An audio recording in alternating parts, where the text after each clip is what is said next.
ایک مرتبہ بنی اسرائیل پر سخت قحط پڑا۔ بارش بالکل نہیں ہو رہی تھی، کھیت سوکھ گئے، جانور مرنے لگے اور لوگ بھوک و پیاس سے تڑپنے لگے۔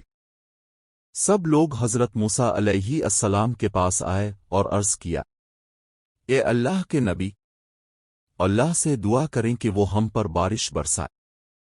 حضرت موسیٰ علیہ السلام اپنی قوم کو لے کر میدان میں نکلے۔ سب نے مل کر بارش کے لیے دعا کی، مگر بارش نہ ہوئی۔ بار بار دعا کی گئی لیکن آسمان سے ایک بوند بھی نہ برسی۔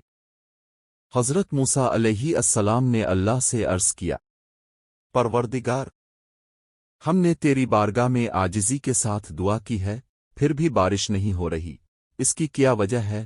اللہ تعالیٰ نے وحی فرمائی، اے موسیٰ، تیری قوم میں ایک ایسا شخص موجود ہے جو 40 سال سے مسلسل گناہوں میں ڈوبا ہوا ہے۔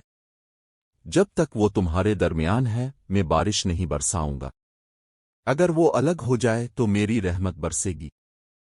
حضرت موسیٰ علیہ السلام نے اپنی قوم سے کہا، اے لوگو، ہمارے درمیان ایک ایسا شخص موجود ہے جو 40 سال سے گناہوں میں مبتلا ہے۔ اللہ کا حکم ہے کہ وہ ہمارے درمیان سے نکل جائے تاکہ بارش ہو سکے۔ یہ اعلان سن کر وہ شخص گھبرا گیا۔ اس نے دل ہی دل میں سوچا، اگر میں سب کے سامنے باہر گیا تو رسوا ہو جاؤں گا، اور اگر نہ گیا تو سب ہلاک ہو جائیں گے۔ اس کی آنکھوں سے آنسو بہنے لگے۔ وہ دل ہی دل میں اللہ کے حضور جھک گیا اور سچے دل سے توبہ کی، اے میرے رب، میں تیرے سامنے گناہوں کا اعتراف کرتا ہوں، تو ہی مجھے ڈھانپنے والا ہے، مجھے معاف فرما اور مجھے رسوائی سے بچا لے۔ جیسے ہی اس نے دل سے توبہ کی، آسمان پر بادل چھا گئے اور موسلا دھار بارش برسنے لگی۔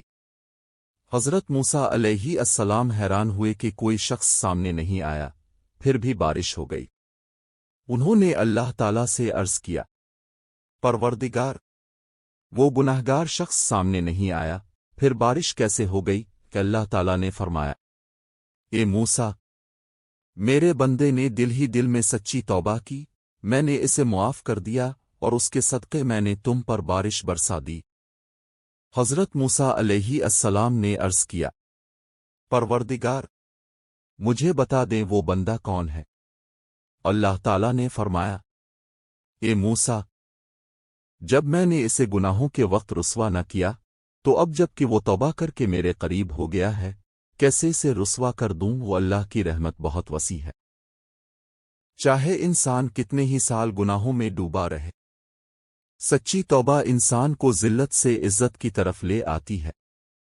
اللہ اپنے بندے کی پردہ پوشی کرتا ہے، خاص کر جب بندہ ندامت کے ساتھ اس کی طرف لوٹتا ہے۔